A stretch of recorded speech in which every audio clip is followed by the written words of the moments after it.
بەناوی خوای گەورە سڵاتان لێبێت بەڕێزان کۆمەڵی ئیسلامی کوردستان لە کابینە هەشتەمی حکوومەت هێرێمی کوردستان شایەوە و لە مەوداوەکو ئۆپۆزیسیۆن درێژە بە کارەکانی دەدات. شانەوەی کۆمەڵی ئیسلامی لە حکوومەت هێرێم دوای ئەوە دێت کە حکوومەت هێرێم نەیتوانی وەڵامی داخوازەکانی خەڵکی کوردستان بداتەوە. بە میوانداری بەڕێز ئەنوەر سەنگاوی ئەندامی ئەنجومەنی سیاسی کۆمەڵی ئیسلامی کوردستان تاوتوی ئەم پرسە دەکەین. سەرەتا ڕاپۆرتێک دەبینین. کۆمەڵی ئیسلامی کوردستان دوجار بڕیاریدا بکشێتەوە لە حکوومەتی هەرێمی کوردستان. ئەوەش پاش ئەوە هات حکوومەت نەیتوانی لە ئاسخواس و داوای هاوڵاتیان دابێت لانی کەمی ژیانێکی سەرەتایی بۆ هاوڵاتیانی کورد دەستەبەرکات. بە گوێرەی زانیاریەکان کۆمەڵی ئیسلامی پێشوەختە بڕیاری سەرکردایەتی هەبوو هەر کاتێک ئەم حکوومەتە نەیتوانی لە ئاستی خواسی هاوڵاتیانی هەرێم بێت ئەوە دەست بەجێ و بەبێ دوودڵی دەبێت بکشێتەوە. ئەوەی پرسیارە لای هاوڵاتیان بۆ کۆمەڵی ئیسلامی بەشداری لە حکوومەت کرد و بۆچی کشایەوە؟ بە پێی وتەی بەرپرسانی کۆمەڵی ئیسلامی بەشداریکردن لە کابینە هێشتەمی حکوومەت هێرێم یەکێک بوو لە بانگەشەکانی هەڵبژاردنی ساڵی 2013 لەسەرەوە بنەمایە و بە هیوایەوەی کۆمەڵ لە حکوومەتێکی چاکساز و کارسازدا بتوانێت خزمەتی هاوڵاتیانی خۆی بکات. هەر بۆیە کۆمەڵی ئیسلامی بەو هیوایەوە چووە ناو حکوومەتەوە وەک پێویستی قۆناغەکە. بەڵام حکوومەت نە چاکساز بوو نەکارساز بەهۆی بڕیاری تاگڕەوانە و سەرپێیانەوە خۆی و هاوڵاتیانی تووشی کێشە و قەیرانی تاقەت پڕوکێن کرد. سەرباری ئەوەش نوێنەرەکانی کۆمەڵ لەناو حکوومەتدا پێچەوانی ڕەوتی خراپی حکومڕانی بەو پەڕی دەستپاچی و ئەمانەتەوە توانیان بەسەرکەوتووی کارەکانیان بەڕێوەبەرن کە ڕەوتی کارکردنیان پێچەوانی ڕەوتی خراپی حکوومەت بوو. هەر بە پێی وتەی بەرپرسانی کۆمەڵی ئیسلامی سەرباری ئەو هەموو تێبینی و گلەیانەی کە ڕوبەڕووی حکوومەت کرانەوە کۆمەڵی ئیسلامی تا دواسات هەوڵیدا حکوومەت بە پرۆسەیەکی دروستی چاکسازی دابەرێت کەویش گەڕانەوە بوو بۆ بنیادنانی یابوورێکی بەهێز لە ڕێگەی بێزکردنی کەرتی کوشتوکاڵ و کەرتە نانەوتیەکانەوە. بەڵام دیار بوو ئەو ئیرادەیە لە لای بەرپرسانی دەسەڵات نەبوو. بەرپرسانی کۆمەڵی ئیسلامی جەخل لەسەرەوە دەکەنەوە کشانەوە لەم دۆخەدا پێویستیەکی قۆناغەکەیە چونکە ئێستا هیچ جیوایەک نەماوە بۆ ئەوەی ئەم حکوومەتە بتوانێت ژیانێکی شایستە بۆ هاوڵاتیان دابین بکات. لەلایەکی دیکەش ئەوە داواکاری خەڵک بوو کە چەندین جار ئەوەیان بۆ کۆمەڵ وتووە ئەگەر گوێتان بۆ ناگرن بکشێنەوە باشترە. هەر بە گوێرەی زانیاریەکان کۆمەڵی ئیسلامی کوردستان بڕیاری داوە لەو ماوەی لە تەمەنی یاسای حکوومەت مابێتی کۆمەڵ ئۆپۆزیسیۆنێکی کارا دەبێ و لە دەرەوەی حکوومەت دڵسۆزی خۆی بۆ هەرێم و هاوڵاتیان و دامەزراوە شەرعیەکان پیشان دەدات. هاوکات چاودێرێکی دڵسۆز دەبێت بۆ دەستەبەرکردنی مافی سروشتی هاوڵاتیان کەلانی کەمی مافیانە ژیانێکی شایستە بە مرۆڤ لەسەر خاک و وڵاتی خۆیان بۆ دەستەبەر بکرێت.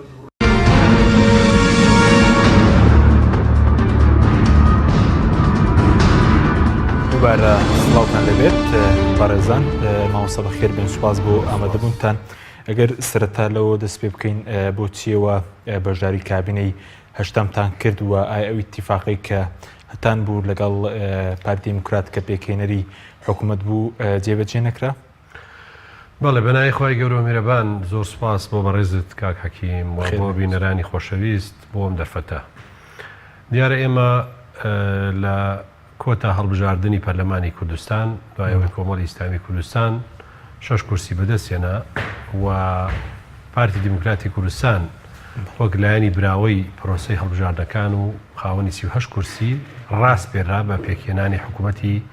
هەرێم و کابینە هەشتم. هیچێک لەو لایەنانەی کە ئێمە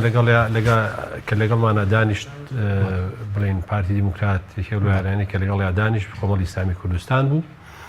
و ئێمە دوای چەندین دانیشتن و گفتوگۆ لەسەر پێکهێنانی حکوومەتی داهاتوو لەگەڵیان نەگەیشتین ئیتیفاق و ڕێکەوتن لیژنەی دانوستانکاری کۆمەڵی ئیسلامی کوردستان و لیژنەی دانوستانکاری پارتی دیموکراتی کوردستان ئیتیفاقێکمان کرد لەسەر چۆنەتی چونە ناو کابینەی هەشتەمی حکوومەتی هەرێمی کوردستان لە حەڤەی چواری 2014 بەشدار بووین و لێوە ئێمە لەسەر چەند خاڵێک ڕێکەوتین کە خۆی لە دووتەوەرەوە بینی ئیتیفاقی. بەڵێ ناوەڕۆکی ئیتیفاقی ئێوە بریتی بوو لە چی؟ ناوەڕۆکەکەی ئێمە شتەکە مەکتوبە و ئەوە تا ئێستا لە من لەبەردەستمایە کە ئەم ئیتیفاقیە کە لەلایەن هەردوو لاوە ئیمزا کرا و سەرۆکی وەفدی هەردوو لا ئیمزای کردووە لایەن پارتی دیموکراتی کوردستان و کاک فازڵ میرانی و لەلایەن کۆمەڵی ئیسلامی کوردستان و کە عەبدولستار مەجید. ئێمە ئەم کە لەم ئیتیفاقیە تەوەرەی سەرەکی کە مەسەلەی بابەتە گشتیەکانە و دامەزراوەکانی هەرێمی کوردستانە بۆ چۆنێتی کارکردنی ئەم حکوومەتەیە بۆ داهاتوو. دەکەی ناوڕۆکی ئیتفاقەکەمان پێ ئەگەر من نەسەکان بخوێنمەوە تەوەرەی یەکەم کە ئێمە ڕێکەوتین و خاڵی یەکەم ئەوەیە کارنامەی حکوومەتی هەرێمی کوردستان کابینەی هەشت سەرچاوە بگرێت لە بەرنامەی هەڵبژاردننی لیستەبراوەکان و پرۆژەی چاکسازی هەمولایەنەکان. ئێمە ئەو کاتە سێلایانی ئۆپۆزیۆن پێش ئەو کابینەی هەشتەمە سێلایەن ئۆپۆزیسیۆن بووین 6 پاکێشمان دابوو بە حکوومەتی هەرێمی ئەو کاتە وەلایەنە سیاسیەکان بە تایبەتی کێتی و پارتی کە ئێمە بۆ چاکساسی لە دامەزراوەکانی هەرێمی کوردستانە ئەم 6 پاکێجەمانەیە کە کۆی سیستمی سیاسی لە هەرێمی کوردستانە و حکومداری لە هەرێمی کوردستانە بەرەو چاکسازی ئەبرد و دەستی حیزبی بە هەموو شێوەیەک دوورەخستەوە لە پرۆسی سیاسی و لە پرۆسی بەڕێوەبردن لە هەرێمی کوردستانە. بۆیە ئێمە خاڵ یەکەم تەکیدمانەوە کردەوە کە ئەبێ لە کارنامەی ئەم حکوومەتە ئاماژەیەکی ئاشکرا بێ و بخرێتە ناو کارنامەی حکوومەتەوە کە پرۆژە چاکسازیەکانی لایەنەکان کە بەبەستمان ئەو سێلایەنەی ئەو پۆزیسیۆنی پێشوو بوون کە 6 پاکێجیانە بوو بخرێتە ناو کارنامەی حکوومەتەوە. ئەوە خاڵەکە تەسبیت بووە. خاڵێکی تر دژایەتیکردنی گەندەڵی و بەرپاکردنی شەفافیەت و دادگەری. ئەمە خاڵێکی ترە کە ئێمە نووسیمانە لە ڕێکەوتنامەکە کە ئێستا بەداخەوە مانە کە من بۆیە خوێنمەوەمانە هیچی نەهاتە دی و کاریشی بۆ نەکرا. بۆ ئەمە بەسش لیژنەیەک لەلایەنە مشاریکەکانی حکوومەتەوە پێ بکهێنرێ بۆ ئەوەی لە ناو کارنامەی حکوومەتە ئەمە تەسبیت کرێ. بالفعل ئەمە لە ناو کارنامە تەسبیت کرا خوێنرایەوە بەڵام بەداخەوە تەنها حبر على الورق نووسینێ بوو لەسەر کاغەز هیچی نەچوە بواری جێبەجێکردنەوە. خاڵی دووەم لە تەوەرەی یەکەمە پشتیوانی دامەزراوی پەرلەمان بکرێت. ئەمە خاڵێک بوومە کە تەکیدمان لێکردەوە بێ دامەزراوی پەرلەمان دامەزراوی خەڵک بێ و دامەزراوەیەکی یاسادانان و چاودێریە بتوانێت بە تەواوی ڕۆڵی خۆی بگێڕێت و ئەرکەکانی خۆی جێبەجێ بکات کە بەداخەوە نەک ئەمە نەکرا پەرلەمان تەعتیل کرا. پەرلەمان دەرگاکەی داخراوە بۆ مدەی زیاتر لە 2 ساڵ و نیو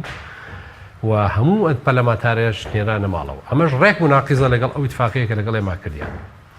خاڵێکی تر کابینەی نوێ بکرێتە حکوومەتی دامەزراوەکان. مەبەستمان چییە؟ مابەستمان ئەوەیە ئەم کابینەیەک بێ بەڕاستی کابینەی دامەزراوەکان بێ واتە هەموو ئەو دامەزراوانن هەن و ئەو کارە جیاجیانی لە ناو حکوومەتە کاری بۆکرێ بە تایبەتی مەسەلەی دەستگا ئەمنیەکان هێزە چەکدارەکان ئەنجومەنی دادوەری و دەسەڵاتی قەزایی لە هەرێمی کوردستانە دەسەڵاتی یاسادانان کە پەرلەمانە ئەمانە بە فعلی ببن بە دامەزراوە و لە دەستی حیزب دەڕێنرێن لەسەر و هەمووشیانەوە هێزە چەکدارەکان مەبەستمان بە گشتی هێزەکانی ئاسایش هێزەکانی پێشمەرگە هێزەکانی دژە تیرۆر هێزەکانی پۆلیس هەموو ئەو هێزە چەکدارانە لە دەستی حیزب دەڕێنرێن کە هەتا ئەم دەقەیەش خۆتانە بینن حیزب حرەکە دەکا بە جێشی بە پێشمەرگەی کوردستان حیزب حرەکە دەکا بە ئاسایش و ئاسایش هەردوو ئاسایشە پێشمەرگە دوو جۆر پێشمەرگە هەیە و هیچ یەکێک لەم خاڵانە بەڕاستی هەندێک هەنگاوی سەرەتایی نێنرا بە تایبەتی لەلایەن وەزارەتی پێشمەرگەوە ئەویش بە تێکەڵکردنی هێزەکانی پێشمەرگەی یەکێتی و پارتی کە ناویان نالیوە لیوە هاوبەشەکان کە بەدەر لە هێزەکانی هەفتا کە هەفتا هی یەکێتی و هەشتایی پارتی و خۆی مایەوە بەڵام هاتن هەندێک لیوای مشتەرەیان دروست کرد چەند لیوایە کە هەر لیوایەک لە 1500 پێشمەرگە پێک بێ 750 بۆ پارتی 750 بۆ یەکێتی مەسئول پارتی جێگر یەکێتی مەسئول یەکێتی جێگر پارتی بەم شێوە تەوزیعاتە ئەوەش بەداخەوە هەر ئەوە نەبوو کە ئێمە وتمان و ئەمەی کە ئاماژەی پێکراوە لە ئیتفاقی کەشە ئەوەیە بە هەموو شێوەیەک ئەبێ هێزی چەکدار سەر بە حیزب نەبێ سەر بە دەوڵەت بێ و حیزب حرەکەی پێ نەکا بۆ مەساڵحی خۆی بۆ پاراستنی بەرژەوەندی خۆی خاڵێکی تر دەستی حیزبەکان لە حکوومەت دوور بخرێتەوە کە ئەمەش دیسان کاری لەسەر نەکرا نەک حیزب دەستی دوور بکرێتەوە حیزب پەرلەمانی داخست حزب وەزیری نا اتفاق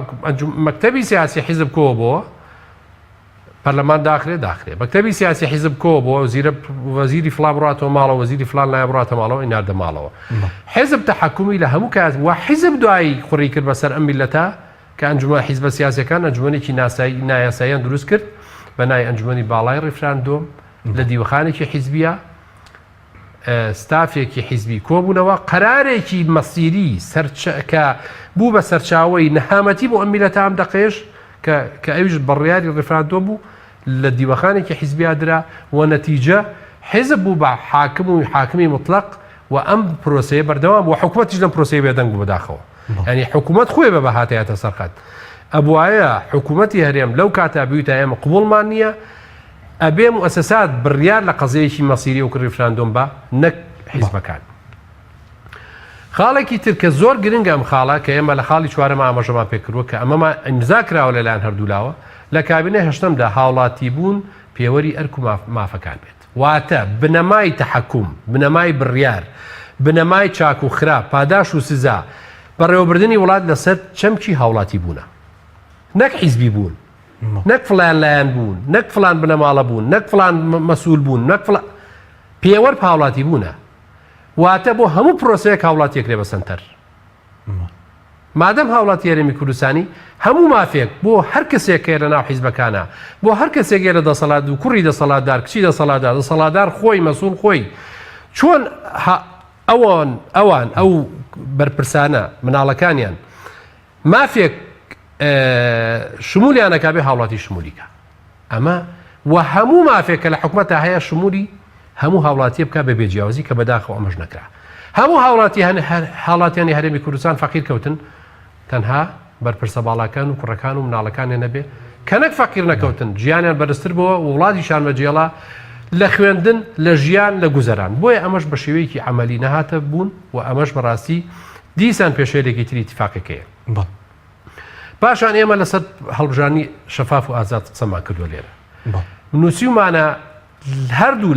لەو دقەیەوە کام چینەم کابینەوە کارەکەین بۆ ئەوەی بانگەشەکانی هەڵبژاردن و هەڵبژاردن لە هەرێمی کوردستانە هەڵبژاردنی شەفاف و ئازاد بێ کە بدوایە چەند هەڵبژاردنێکی ترکرا بەداخەوە کە هەڵبژاردنی پەرلەمانی عێراق و پە هەڵبژاردنی ئەنجومەنی پارێزگاکان و بەداخەوە دیسان پرۆسەی تەزویرکردن و ناوی دووبارە و ناوی مردوو و پاکردنەکردنەوەی تۆماری دەنگدەران کۆمەڵێ پرۆسەی تر ئەنجام درا بۆیە ئێمە لەم ڕوانگەیەوە کە لەم خاڵانەی کە خوێنمەوە ئێمە هاتین چوونە ناو حکوومەتی هەرێمی کوردستان کەواتە ئێستا بە کورت هیچ خاڵێک جێبەجێ کراوێکەوە ئەو خاڵانەی مافی گشتین ئێمە بە شمولی قساکەین دەواچێ لێکێ لەو بەرگانە هەندێک هەنگاو ڕابێ هەندێک وەکو باسم کرد ینی مەسەلەی لیوای مشتەرەک هەوڵیان ناوە محاولات بووە بەڵام هیچی نەچۆتە بواری جێبەجێکردنەوە هیچ خاڵێکتنیەوە نێوانیکێتی و بڵم پارتی و کۆمەڵ بۆ پێکێنانی حکوومەت کە پەیوەندی مافی گشتی بە تەواتی نەچۆتە مافی گشتی بە قەنەعەتی ئێمە نەچۆتە بواری جێبەجێکردنەوە چونکە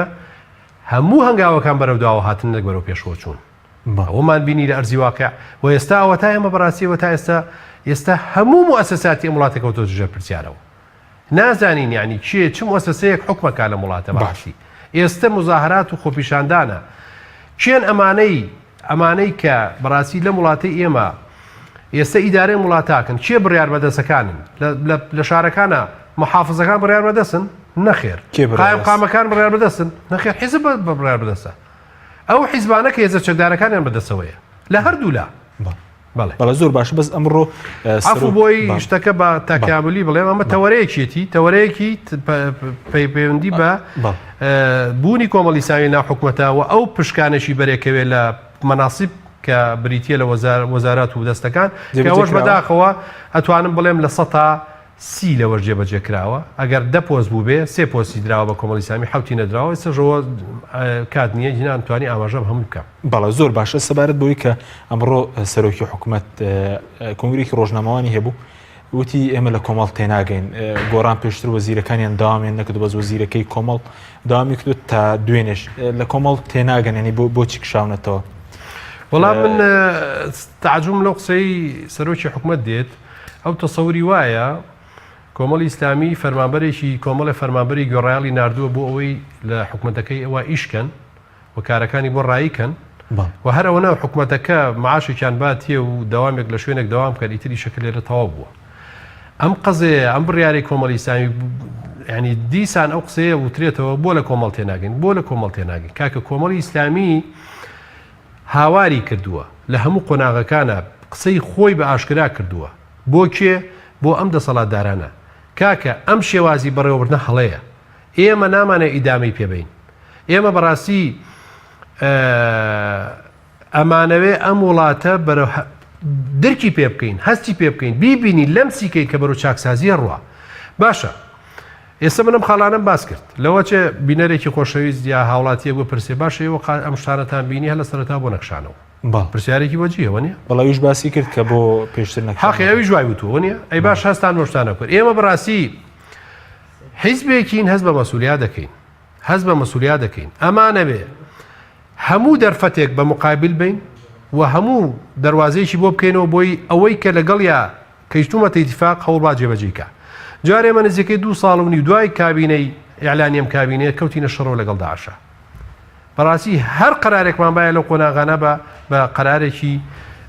دوو لە شەهامەتمان نەزانی بەڕاستی کە هەرێمی کوردستان لە ژێر شەڕایە سنوورەکانی پێشمەرگە ئەی پارێزێ و دوژمنەکان هاتوونەتە سنوورەکانە بۆ شەڕکردن لەگەڵی ئایا ئەکرێ ئێمە لە ناوداخلا لە حکومەتین ببینە مایی پشێویەک ئاژاوەیەک تێکدانی بارودۆخی هەرێمی کوردستان یان هەڵوەشانەوەی حکومت ئەمە بەڕاستی ئێمە هەستمان کردو ئەمە لە چی خۆیانە ئەژینا بەڵام بێدەنگیش نەبووین قسەی خۆمان کردو لە ئیعلامە پەیاممان گەیاندووە ئەم حکومەتە کاکەوە کارنامەیەکتان ئیعلان کردووە هەنگاوەکانی جێبەجێکردنی ئەم کارنامەیە دیار نییە زۆر باشە بەڵام بۆچی ئەم پرسیارە زۆر کراوە لەلایەن بەرپرسانی پارتی مەسەلەن لە کۆمەڵ تێناگەن کۆمەڵ لە چینی گەرانە مەسەلەن ئێوە لە چینی گەرانن بۆ نمونە کە ئەم هەڵوەستەشتان گرتۆتە بەر ئێمە نیگەرانی لە جێبەجێکردنی ئەو خاڵانە فەرمونون با دەستی حیزبیان لە حکومەت دروستایەتەوە فەرموو با پەرلەمانیاندا نەخستایە فەرموو با قەرارێکی نایاسایی و ناشەرعیان بۆ ڕیفراندۆن نەدایە ئەم میلەتیان بەم فەتارەتە نەبردایە ئەی باشی ئەمانەمان لەبیر چی ئێمە کاکە شتێک بۆ ڕۆی وتی لاپەڕێکی نوێ هەڵێنەوە قەیناکە ئێستا ئەم میلەتە تووشی هەزاران قەیران بووە موچەی هاوڵاتی موچەی فەرمانبەر کە سادەترین مافێتی قۆناغ بە قۆناغەوە بەرەو نەمانەچێت ئێستا کەس لەم هەرێمە بڕۆ هەر کەسێکە دوێنی کام فەرمانبەرەیە دوێنی زمانی نییە لە مانگیان مەعاشیە درێتێ لە مانگیەکە ئەوە ئەم مانگە ئەدرێ ئەویش بەو کە نۆ مانگەکە لە ساڵەکە ئەمە بۆ فەرمانبەران باز بۆ خانەنشینان تا ئێستا یا 2 مانگیان 3 مانگە داوانە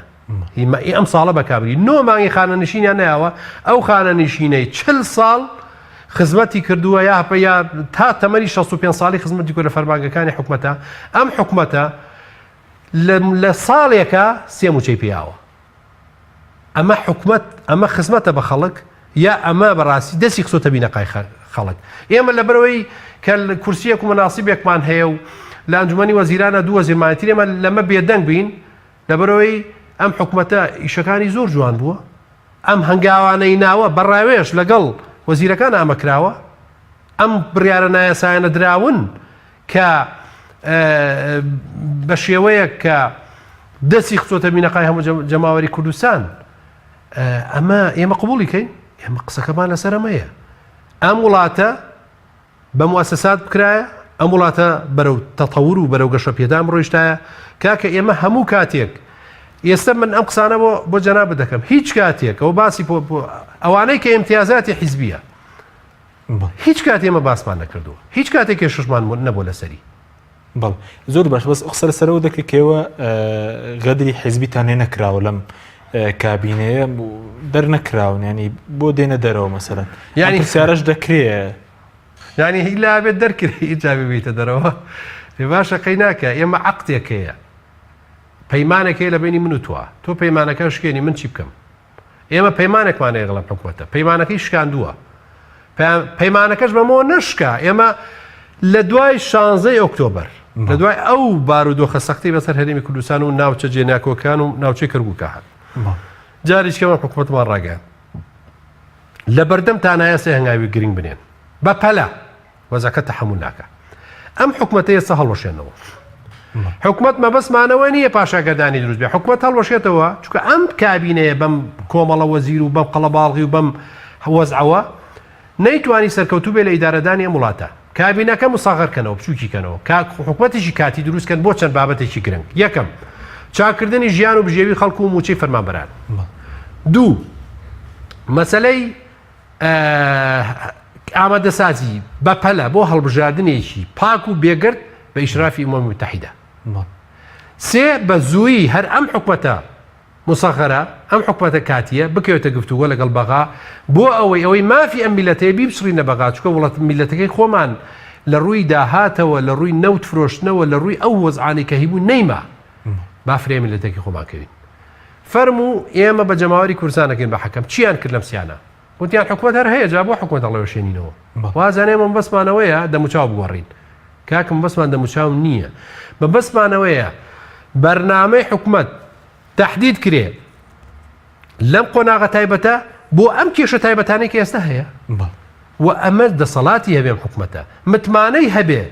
وەکرەوەکو لە هەردوو نامەکەی وەزیری خارجی بەریتانیاش و ئەمریکا ئەمەژەی پێەکە ئەبێ ئەم حکومەتە بە پشگیری لایەنە سیاسیەکان بە تایبەتی و پێنج لایەنە بکەوێتەوە کارەکانی هەرێم بەرەو بەهێزی بەرێتەوە نیان کرد هەنگاویان بۆ نەنا باشە ئەو هەنگاوانە چین لە دوای ئەو وەزع نالەبارانەی کە هاو بەسەر هەرێمی کوردستانە بە تایبەتی لە دوای ڕێفراندۆم حکومەت چی کردووە مای ئەو دڵخۆشی بێ بۆ خەڵک کە خەڵک چی کردووە فەرموو خەڵک بۆ تەقیەوە بۆ ڕقی خەڵک لەم چەند ڕۆژە تەقیەوە بەرامبەر هەموو شتێک ئەسڵ خەڵک ئەوەندە بێزارە ئەوەندە بێتاقەتە لە هەموو لایە بێزارە پەلامانی بارگای هەموو حیزبەکانەدەن پەرامانی دام و دەستگاکانی خۆیان کە خۆیان دروستیان کردو هەمووی بە معانات ئەم خەڵکە چەندێ شعور بە مەسئولیەت و چەندە دڵسۆز بوو بۆ ئەم نیشتیمانە ئێستاش دڵسۆزە بەڵام بۆ واد لێ کردووە ئەم ڕقەی دوا ئەستور کرد کە ئێستا بەزەی بەهشتێک پێدا خراپ حکمڕانی وی کردو ئەم کاردانەوە هیچ نابینێت هیچ هەنگاوی لەم حکومەتە نابینێ کە ئەم دڵی پێی خۆش بێ باشە ئەم حکومەتە قسەش ناکە قسەی ناکەم خەڵکە ڕازیکە چه ئەو هەنگاوە عملیانە باشە چۆ کۆمەڵە ئیجراعاتە لەبەر خەڵک بکات لەبەر خەڵک کۆمەڵە ئیجراعات کە بڵێ کاکە ئەم سێکتارانە ئەم بابەت ئەم وەزیرەکە کە هەمومان گرەی مالێتی سەرکەوتورە بوو کاکە لە ئیدارەی فڵان وەزارەتە لام برد خەڵکەکە هاوارەکە هیچ تەغییرێک نابینێ بۆیە بەڕاستی نەتیجە ئەمەی لێ هاتە بەرهە بۆیە ئێمە بەڕاستی ئێستا کە ئەم بابەتی ساحبی حکومەتە ئێمە ئێستاشت باسمان نەکردوم چەند ڕۆژەوە دوایەوە ئەستن پێش ئەم خۆپیشاندانە نەمە قسەمان لێ کردو بەراری خۆمان زۆر باشە ناوبڕێکمانە دوێ ناوبڕەکە باز دەکەین کە سەرۆکی حکومەت وتیەوە دەتانەوە یاری بە عەقڵی خەڵک بکەین دواتر قسەی لەسەر دەکەین بەڵێ بینەرانی بەرز ناوبڕێک و دەگەڕێنە وڵات.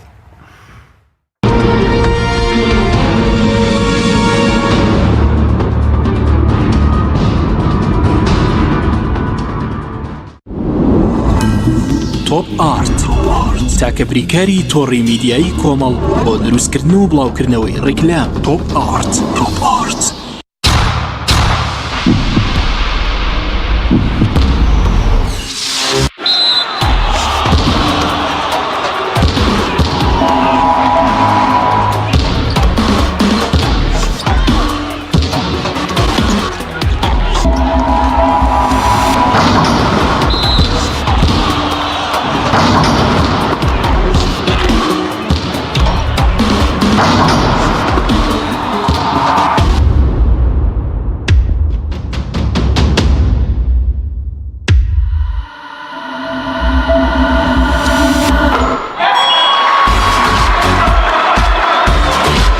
نهێنیم سەرکەوتنە گەورەیە تەنها شیری وشکی ئاڵتونسای تەمێکی ڕاستەقینە و 100% سروشتی نۆشی کەو هەمیشە بە بەهێزی بمێنەرەوە.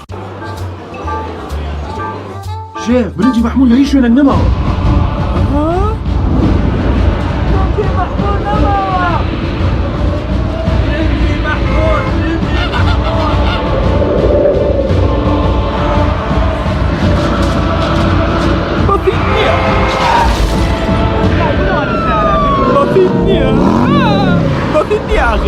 آخر بسيط نية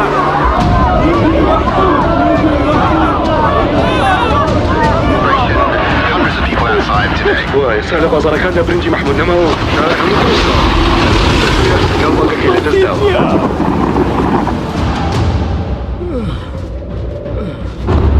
بسيط نية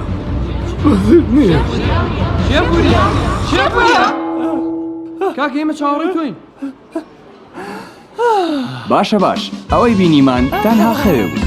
نهێنی خوارد نەخۆشەکانی شێڤوریا لە جێی خۆی ماوە ئەگەر برنجەکەت مەحموود بێت هەموو شتێکی تر باتیتە. کۆمپانیای چای نوێ کۆمپانیای چای نوێ هەستا بەکردنەوەی کارگەی فۆم بە ئەمێری پێشکەوتوو کە توانای دابینکردنی مادەی فۆمی هەیە بۆ هەموو کوردستان. لەم کارگەیە هەموو جۆرە فۆم و ڕنگ و قیاسێک بەرهەم دەهێنرێت.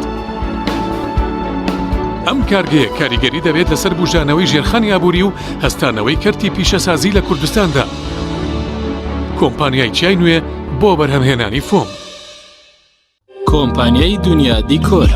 کۆمپانیای دنیا دیکۆر ئامادەیە بۆ دانانی دیکۆراتی ماڵ و شوێنە گشتی و حکومیەکان. کۆمپانیای دنیا دیکۆر هەڵدەستێت بە دروستکردن و دانانی کەوانتەر و ژووری نووسن و ئۆفیسی گەشت و گوزار و جبسم بۆردی مەغریبی و کاغەزی دیواری ئیتاڵی و تەختەی ئەرزی تورکی و ئەڵمانی و جیاکردنەوەی هۆڵ بە HDF و MDF و داری سروشتی. کۆمپانیای دنیا دیکۆر دنیایەک بۆ دیکۆراتەکانتان. ناونیشان سلێمانی فەرعی یەکەم شەقامی بازنەی مەلیک مەحموود بەرامبەر پارکی مەلیک مەحموود. فەرعی دووەم شەقامی بازنەی مەلیک مەحموود بەرامبەر سۆپەرمارکێتی ئاڵتون. فەرعی سێیەم ناوچەی پیشەسازی یەک بەرامبەر تاقیگەی بیناسازی. کۆمپانیای دنیا دیکۆر.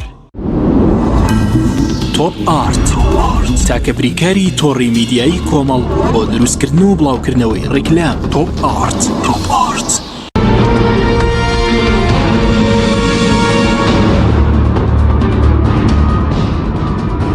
دووبارە سڵاتان لەبێت بەڕێزان ماوەسە پێش ناوبڕەکە پرسیارەوەم نەکریک ئەمڕۆ سەرۆکی حکوومەت بێجگەلەوەی کەوتی لە کشانەوەی ئێوە تێناگە پاش باسیەوەشی کرد کە 3 مانگ ماوە بۆ هەڵبژاردننی و دەتانەوێت یاری بە عەقڵی خەڵک بکەن. بۆچی کە 3 مانگ ماوەیەوە بۆچی مەسەڵەن دەکشێنەوە؟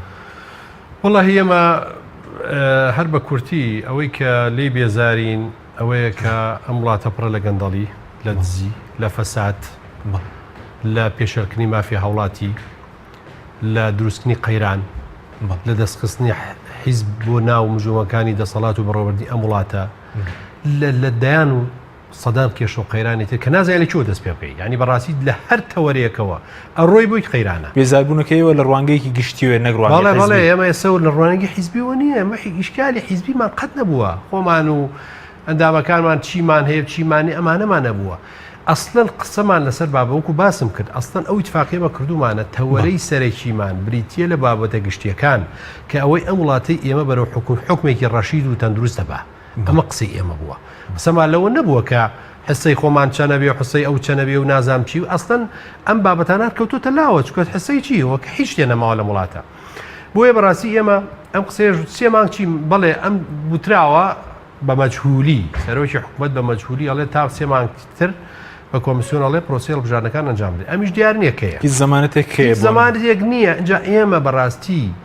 پرۆسی هەڵبژاردن بە هەمان تۆماری دەنگدەرانی پێشوو بەو هەموو ساختەکاریە بەو هەموو ناوە دووبارەیە بەو هەموو ناوە مردووە کەماوە تۆ لە ناو تۆمارە بەڕاستی ئێمە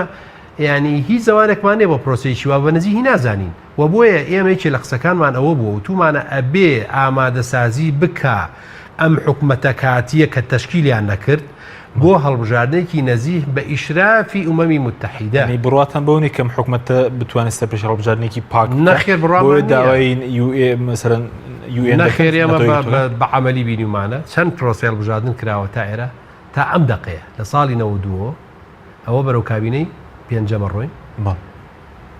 هەڵبژاردنێکی نەزیه پاک و بێگەرد بێخەوش لە هەرێمی کوردستانە ئەنجام نەدراوە حیزب دەسەڵاتدارەکان تەحەکومیان کردووە و خۆیان بە هەر شێوەیەک چۆنیان ویستووە زۆرینەی دەستیان خسۆتە ناو پرۆسەکەەوە و پرۆسەکان نەزیه نەبوون بۆیە ئەم هەڵبژاردنەی کە دێ ئێمە تاکی دەکەینەوە ئەبێ بەڕاستی ئەو کۆمیسیۆنەی کە ئێستا متمانەی لە پەرلەمان وەرگرتووە و کارەکانی هەڵبژاردن لە هەرێمی کوردستانە ئیشرافەکەن ئەم کۆمیسیۆنە ئەبێ بەجددی دانیشێ و بەرنمەیەکی چاک تۆکمە دانێ بۆ هەڵبژانێکی پاک و بێگەڵام پێتان وایە ڕێگەی پێدەێ بۆ نمونە ئێمە چاپێکوتمان هەبوو لەگەڵ وتەبێژی کۆمیسیۆن ئەو وتی نزیکەی 400,000 ناوی زیادە لە تۆماری دەنگدەرانەیە کە زیاتر لە 20 کورسی پەرلەمانی دەکات لەماوەی ئەو 3 مانگەدا دەتوانرێت ئەمە بکرێ ڕێگەی پێدەدرێت بڵێن زۆر بە ئاسانیە توانرێت ئەمڕۆ وەسائلی زۆر پێشکەوتوو هەیە بۆ پرۆسەکانی هەڵبژاردن حتا حکوومەتی عێراقی کە ئێمە پێشتر گاڵتەمان پێکردن دوای لە 2023 حکوومەتیان دروست کرد و بە سەدام ڕووخا ئێستا کۆمسیۆنی باڵای سربەخۆی هەڵبژاردنەکانی عێراق کۆمەڵی هەنگاوی جدی ناوە کە ئەو مەسەلەی بایۆمەتریە ئەوە خواگەدارن هەموو لە هاوڵاتیان کە پرۆسەیەکی زۆر باشە بۆی کە هیچ کەسێ نەتوانێت دوو دەنگ بە و ئێستا سندوقی زیرەکیان هێناوە بۆ پرۆسەکانی دەنگدان کە نەتائیجی هەڵبژاردنەکانیش دوانەکەوێت لە زووترین مەجاری ئاسانە بەڵام ئیرادە هەیە باڵای بێ ئیرادە هەبێ ئێمە ئیرادە نەبێ ئێمە ئەمە قسەکەمانە ئیرادە نەبێ بۆ هەڵبژاردنێکی نەزیه بۆ بەرنامە ڕێژەیەکی ورد بۆ هەڵبژاردنەکانی داهاتوو و بەڕاستی بە ئیشرافکردنی لەلایەن وڵاتانی دنیاوە بەڕاستی ئەمە هیچ زمانێک نابینین بەوەی کە تەزویراتەکانی ڕابردوو دووبارە نەبێتەوە و دیسان بکەینەوە بەر نەتائیجێکی هەڵبژاردن کە پڕ بێ لەگەل و غەش باشە بەڵام سەبارەت بە یاریکردن بە عەقڵی خەڵک ئەم بڕارێکە داوتاندا و پێویست بە مەسەلەیەوە ئێمە یاریمان بۆ ینی لە ئەم قسەیە بەڕاستی ینی من سێرم لێ سەرۆکی حکوومەتی ئەو قسەیە بکە بۆ یاری بە عەقڵی خەڵکەکەین ینی باشە هەر ئەو کوێت وڵاتێکی بچکۆلەیەوە تا لە خواری عێراقەوە وڵاتێکە جاری وایە لە 4 ساڵی انتخاباتی خولێکی پەرلەمانی بۆ پەلەوە 4 جار حکوومەت هەڵەوەشێت و دروستەکرێتەوە چەندین وەزیر سەحبەکەنەوە چەندین لایەنی سیاسی کشێنەوە لە پرۆسی سیاسی لە ناو حکوومەتەکە بەدڵیان نییە هەنگاوەکان ناچێتە جواری جێبەجێکردن یعنی ئێستا ئەم بەڕێزە تەسەوری وایە هەر کەس یاتە حکوومەتەوەی ترە بێ بە هەموو شت قایل بێ هەرچیە بێ چای لێ بن و خێنە بەردەوام بێ ناکرێت یعنی ئەمە بەڕاستیەگەر وا تێگەیشت بێ یان ئەوە ترا کاکەوە لە حکوومەتان چۆن ئیعلامە بەڵێ پێشتر ڕخنەوەتان لێدەگیر بەڵێ ڕخە بۆ چۆنە بێ یعلامتان ئۆپۆزیسیۆن بێ خۆشتان لە حکوومەتە کاکە ئەمە تێنەگەیشتنە ئەسڵەن لە خودی سیاستکردن ئیعلامێکی نەزیهە ئیعلامێکی بێلایەنە ئیعلام واجبە لەسەری حەدەسەکان نەقڵکە بۆ جەماوەر بە ڕازگۆیانە بە ڕاشکاوانە تۆ لەبەرەوەی حیزبی فلان ئیعلامەکەی سەر بە فلانە ئیتر حیزبەکەی چۆتە عبێ ئیعلامەکەشی دەم کوتکەی ئەجا مەهامی ئیعلامی خۆی لەدەسەدا ئەسڵەن ئێمە هیچ کاتێک چوونە حکوومەتمان نەبووە تەباعیسیەوەی ئێمە ئاماژە بە گەندەڵەکان و خراپەکانی وڵاتە نەدەین چونکە قەناعەتمان وانە و لە حکوومەتی شانە بووین سێریە مەکە لە حکوومەتی شانە بوون ئۆپۆزیسیۆن بووین هەندێک چاکە و باشە کرابێ لە وڵاتە ئاماژەمان پێکڕۆ بە ئینساف نەبووین کە خەڵکێک تەسەورەیە چوویتە ئۆپۆزیۆنە تۆ هەر ئەبێم حکوومەتە بەربارانکەی هەر ئەبێ ڕخنەی لێ بگری ئەمە قەناعەتمان بۆش نییە زۆر باشە باشش کرا پێڵێن باش ئێستا قسەرە سەرەوەی لە ماوەی 26 ساڵی ڕابردوو ئەوە ئێوە بوون یاخود کێبوون یاریان بە ژیانی خەڵک کردووەوە بەردەوام کاریان نەکردو بۆ بەرژەوەندی گشتی وڵایەوە بێت جەماوەری کوردستان کە من قەناعەتم وایە جەماوەری کوردستان ئەم جارە بە پەنجەی دەنگدانی سزای ئەو لایەنانادا کە ئەم وڵاتیان بەرەو قەیرانە برد هەموو لە جەماوەری کوردستان نەزانن کێن ئەم وڵاتیان بەرەم ئەم ڕۆژە برد کۆمەڵی ئیسلامی کوردستان چەند پۆستێکی دیاریکراوی لە حکوومەتا وەرگرتووە ئەمڕۆ وەزیرەکەی ئێمە کە وەزیری کشتتوکاڵە وەزارەتەکەی بەجێڵاوە هەموو فەرمانبەرەکانی زۆربەی فەرمانبەرەکانی دەستیان کرد بە گریان وتیانە خواحافیزبوونی لێ ناکەین لەبەر چی لەبەر ئەخلاقی لەبەر ڕەوشتی لەبەر نەزاهەتی لەبەرەوەی کە بەڕاستی هەر وەکو ڕەفیق بووە لەگەڵ ئەو فەرمانبەرانەی خۆیان نەک مەسوول هەر کاتێک چوە وەزارە سێ پرزگەدان ڕابوو تاگەشتی بە وەزیر هەمووی لابرد ڕۆژانە هەتا ئەم دقەیە کە من قسە بۆ جەنابەکەەوە نزیکی هەت لەو ڕۆژەوە چۆتە وەزارەتای لەوە چی نزیکی چاپێکەوتنی لەگەڵ 30,000 فەلاحە کرد بێ جوتیاری ئەم وڵاتە کردبێ مشکلی بۆ حەل کردبێ کاکە ئێمە چوین ئاوا خزمەتمان کردووە ئەمە وەکو نمونەیە باسێکم وەزیری ژینگەمان عینەشت سەرۆکی دەستگای مین هەر وەکو من هەڵگرەوەکانی فەرمانبەرەکانی خۆی چۆتە حەقلەکانەوە مینی هەڵگرتوێتەوە بۆی ئەم وڵاتەم مناڵێم وڵاتە مەعوەق نەبێ خەڵکیێم وڵاتە شەهید نەبێ وەرە بۆ مدیرناحەکانمان وەربق ئێمە چیمان پێکرابێ خزمەتمان کردووە خۆ ئێستش دەرگادا نەخراوە فەرمو تەقیمی ئیشەکان ئێمە بکەن ئەسڵەن ئێمە ئەمە شایەتی خۆمانێ بۆ خۆمانی بین خەڵگەم شایەتێمان بۆ بە قایمقاممان لە شوێ شارێک شارشکەیدا نەبێ بڕۆ خەڵک هەر کەسێک ئەوێ بزانێت قایمقامەکان و دیرناحەکانی کۆمەڵی ئیسلامی چیان بڕۆن لەو شوێنانە زۆر باشە ئەوەی کە باز لەو دەکەی کە لە 3 مانگ هەڵبژاردن دەکرێت هیچ زمانەتێکێ لەو 3 مانگە اینجا ئایا ئەمەش دووبارە نابێتەوە وەکو پێشتر کە حکوومەت لە ماوەی 9 مانگدا پێکێنرا ینی دووبارە تەمەنیم حکوومەتە ئێستا بۆ 9 مانگ بۆ 8 مانگی تر درێژ بکرێتەوە کە پێشتر ئەم حکوومەتە 9 مانگی خیان پێکێن ئەمە گرفتی گەورەی ئێمەیە بەڕاستی هیچ شتێک زمانەتی نییە لە وڵاتە هەر موعیدێکیش دانرێت موعیدی تری بەسەرایەت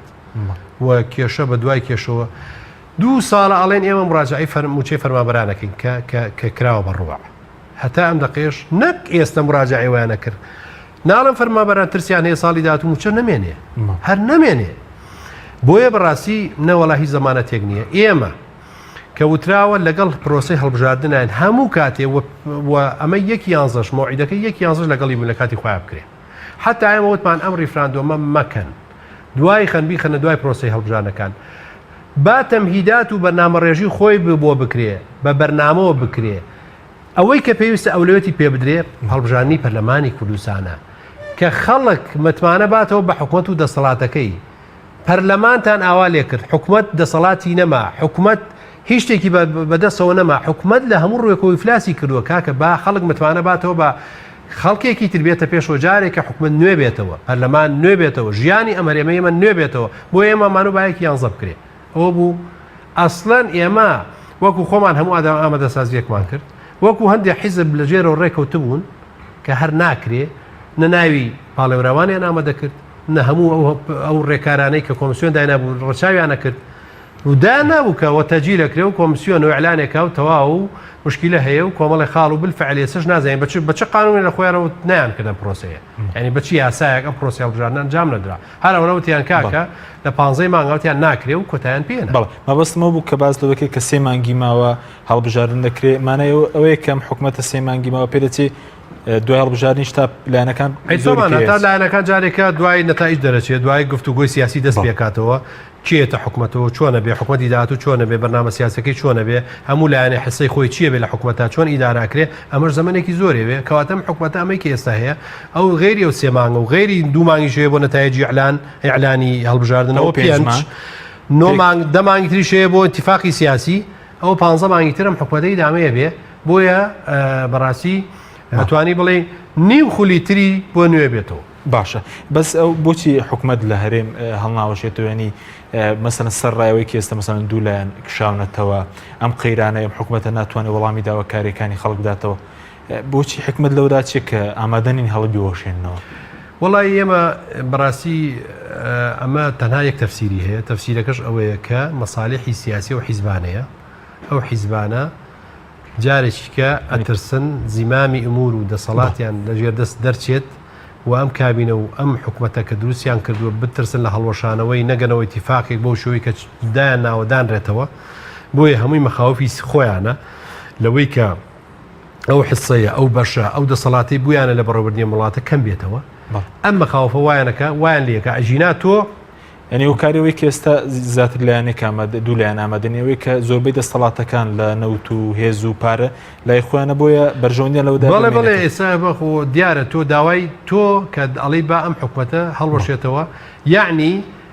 پرۆسەیەکی سیاسی هەڵا ئەنجام دراوە لە ڕابردووە وەزێکی ناهەمواری بەسەرم خەڵکا هێناوە کە ئەم حکوومەت پرسە حکوومەتە هەڵۆش ئەو ناوێ ئەخراریەوە بکە ئەو ئێسش ئەو هەنگاوانەی ڕابردوو بە باشە زانێ بە باشێ زانێ بۆیە ئەگەر بێت و قراریەوە بکایانی هەنگاوانی ڕابردوو هەڵەبوون بۆ ناڵی کاکە گەورەترین فەزیلە ئینسان ئێترا بە هەڵی خۆی بکە ئەی باش ئەمەوەز ئێمە تێکێتوین باش ئەنی قەیرانەکان هەڵناوشانەوەی حکوومەت هۆکاری وشە کە بەغدا ئەو توێژ لەگەڵ ئەم حکوومەتە لەگەڵ حکوومەتی کاتی دەکرد دەگەر پێک باتبێ کە پێشنیازیە و حکوومەتی عێراقی ئەوێ بە پێی ئەو تەسریحاتانەی حەیدەر عەبادی سەرۆک وەزیرانی عێراق ئەڵێ ئێمە گفتوگۆ لەگەڵ نوێنەری 5 لایەنە سیاسیەکە ئەکەین بۆ داهاتووی هەرێمی کوردستان واتە لایەنێک و دوو لایەن و جاران سێ لایەن بڕا خۆی هەموو شتێک لەگەڵ بەغاباسکە جارێکی ئەویان قبول نییە چونکە ئەوانە ئەو کەسانە وەزی هەرێمی کوردستانیان بەوا قارە بردو ئەوە زمانیان دروست کرد باشە هەنگاوی داهاتوتان چی دەبێ ئۆپۆزیسیۆن بوون کە ئۆپۆزیسیۆن بوونێکی چۆن دەبێت چونکە ئێستا باس قسەیە لەسەر خەباتی پەرلەمانیش کە وەکو پێویست کە بەڕێزەوتی پەرلەمانی فلیت کراوە کاریگەر نیە هەنگاوی داهاتوتان چی دەبێت هەنگاوی داهاتووی ئێمە وەکو کۆمەڵی ئیسلامی وەکو ئێستا ئامادەسازیە فشارکردنە بۆ ئەم حکوومەت و دەسەڵاتەی کە ئێستا ئەوانەی لە حکوومەتە ماون و بۆ پەرلەمانی کوردستانەوە بۆ کۆمسیۆنە بە زووترین کات کار بکەن بۆ ئەنجامدانی پرۆسەیەکی هەڵبژاردننی پاک و بێگەرت دوور لە تەزویرات و خەڵک چیتر دەنگی خەڵک تەزویر نەکرێ غەل و غەش لە پرۆسەکانی هەڵبژاردنان نەکرێ بۆ ئەم پرۆسی ئێمە بەڕاستی هەموو تەرکیزێکی خۆمان نەخێنە سەر ئەم بابەتە پشتیوان لە خەباتی مەدەنیش ناکەن کە پرۆسەی بەڕێوێ و قەناعەتمان وایە بەڕاستی ئەبێ بە لایەنە سیاسیەکان بە تایبەتی لە هەنگاوەکانی داهاتووە گفتوگۆی زیاتر حیواری زیاتر ینی ئێمە لەم حاڵەتە شاکێسە لەم حکومەتانە ماوین پێمان خۆشەم حکومەتە کە ئێستا ئەوانەی ماون لە حکومەتە ئیدارەیان حکومەتەکەن بە زوویی بەرنامەدانێن بۆ دەرکردنی ئەم وڵاتە لەم قەیرانە گەورەی کەتیایەتی و ئەویش بەوا بێ ئەوانیش لە ماوەی ئەم سێمانگەی کە خۆشیان ئەعلانە کردووە ئیشکەن کار بکەن بۆ هەڵبژارنێکی نەزی هیچ دەرفەتێک نەماوە بۆ ئەوەی کە بەڕاستی هەڵبژارنی داهاتوو لە هەموو کایە سیاسەکانی ئەم وڵاتە ڕۆحەکرێتەوە بە بەریا جارێکی تر و خەڵک جارێک کە متمانە ئەداتەوە بە حکومەتێکی نوێ بۆی ژیانی ئەم خەڵکە چاک بەڵێ سەبارەت بە کە ئێستا ئەم بەرەی کە پێکتانێنەوە کۆمەڵی ئیسلامی بزودنەوەی گۆڕانە لە هەوڵدان کە ئەم بەرێ فراوانتر بکرێت کە بمن بە ئۆپۆزیسیۆن و فشاری مەدەنیش دروست بکرێ و جگەلەوەی کە بەرەزوتت کار بکری بۆ هەڵبژارنێکی پاک ئێمە ئەمانەوێ ئەم بەرەی کە باسمان کردووە لە بەیاننامەکەی دوێنەی هەردوو لاش ئاماژەمان پێکردووە ئەویش بەرەی چاکسازیە بەرەی گۆڕانکاریە بەرەی هەنگاونانە بۆ حکوومەتێکی نوێ بەرەی هەنگاونانە بۆ هەڵبژارنێکی نەزی و داواکەین لەو لایەنانەی تریشکە لە حکوومەتە ماون بە هەردوو لایەنە دەسەڵاتدارەکەشەوە داوا لەوانی ژەکەین لەم حکومەتە ساحب بکەن بۆ ئەوەی ئێمە بین دڵی جەماوەری کوردستان خۆشکەین یعنی ئێمە وەکو کۆمەڵی ئیسلامی لە هەر هەنگاوێکی سیاسیمانە هەڵەمان کردبێ چوینەتە ئەم حکومەتەوە ماوینەتەوە ماوەیەکی زیاتر لەم حکومەتە حکومەت کەم تەرخەمی بووە ئێستا بەم سەحبەبان بە جەماوەری کوردستانی خۆمان ئەڵێ ئێمە بەدڵی ئێواکەین ئێمە ئەو جەماوەری کورد بۆیە چینە حکومەتەوە خستنم لە خەڵکەین کە خەڵک حکومەتەکەی ناوێ من لە حکومەتە نامێنین بۆیە ئەوانیش بەڕاستی ئێستا مادەم جەماوەری کوردستان پێی خۆشەم حکومەتە هەڵوەشێتەوە حکومەتێکی نوێ دروستکرێ بە نامەیەکی سیاسی نوێ ئیتفاقیەکی نوێ بکرێ حەق ئەوانیش دو پرسیارم زۆر بە کورتی ئێستا خۆپیشاندانی مەدەنی هەیە تون و تیژشی لێکەوتێتەوە مامەڵێکی ئەمنی هەیە لەگەڵ خۆپیشاندەران ئەم مامەڵە ئەمنی بە دروست دەزان دەڵاوەستر ناکات ئێمە ئەم خۆپیشاندانانە ئەم تووڕەبوونی خەڵکە بە حاڵەتێکی ئاسایی ئەزانین کە خەڵک ڕەبووە خەڵک بێزار بووە خەڵک بێتاقەت بووە